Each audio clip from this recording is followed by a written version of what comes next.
ভিটা নাই রে, মাটি নাই রে, ভাঙনে ভাঙা গেছে ঘর।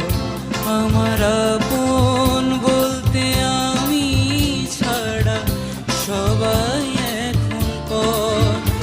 আমি জীবন্ত একটা লাশ, এটাই নতুন ইতিহাস। আমি জীবন্ত